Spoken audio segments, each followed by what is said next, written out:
Hey, I'll never forget the first time I met our new contact from Retrolink, one of our top 5 customers. I had traveled to their office to meet him in person, talk about the history of our companies together, and define a shared vision for future cooperation. I want to focus on building a good relationship with him, which would be a good foundation for working together. So when we met, I want to make a good impression and also show him respect. I greet with him. I greet him with a handshake and address him by a surname. When I put my hand out, I realized he had been moving in to give me a hug, so we did an awkward mixture of the two. Also, when I greeted him by her surname, he responded politely, though he used my first name. It was all a little uncomfortable. In this situation, I guess I made assumption about the level of formality he expected. Even though he had never met me before, he knew our two companies had been doing business with each other for years, and he wanted to build on that history by being formal with me from the beginning. The real learning here for me was that should assume we all have the same ideas about meeting people for the first time. I never B. I never worked with a virtual team on an international project before. It was quite exciting though also challenging to work with people from different countries, many of whom you would never actually get to meet in person. There were a lot of things that were different about working in the same office, and it was quite challenging at the beginning.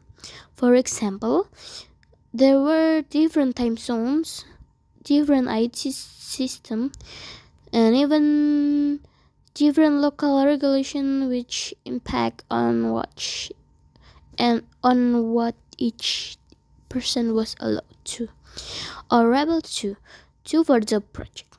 There were also interpersonal differences, such as different ways of working, approach to deadlines, and when to reply to emails.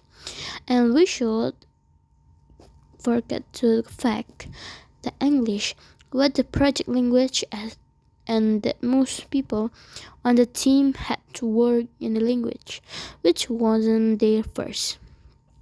A positive of this was that it meant that everyone, including the native English speakers, had to make the effort to communicate clearly and clarify their own and everyone else's understanding. To help us all get on the same page, we defined the communication norms and the rules the team would follow, as well as the meeting dates and deadlines. We laid this all out in a document called a team or project charter. These were really useful, and it and in the end the project was a great success. I'm looking forward to working on my next international project. I went through a bit of a raw patch last year at work. I was already committed to too much, and then we lost a team. Remember through restructuring and quickly became overloaded.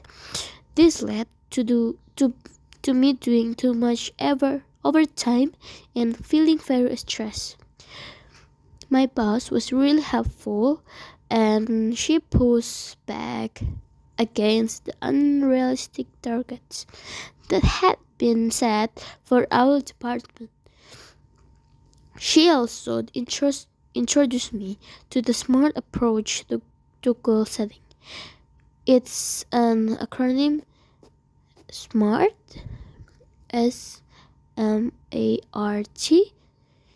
You use it to create goals that are specific, measurable, achievable, relevant, and timely. I use this approach to deal with all of things that were overloading me. It helped me to prioritize some tasks, to do some later, and to drop some completely. I often use this approach now, and feel much more in control of my time and workload. Have you ever missed a flight or had one cancel? I did. It happened to me last week. My flight home from a business trip was the last one of the day, and we were told it was going to be late to be delayed. That's always a risk that at the at the end of each day. The ground crew kept extending the delay until eventually they canceled the flight completely. They then told us to go back through the airport to the departure area to talk there again. Would organize hotels for everyone and rebook us on the following day's flight. As soon as they made the announcement about the cancellation, I knew I had to think quickly, as it would not to be likely that the flight would have capacity to take everyone for my cancelled flight.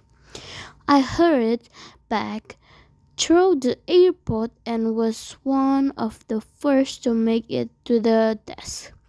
The turned out to be a good idea, as there were only 9 seats available on the flight the next morning.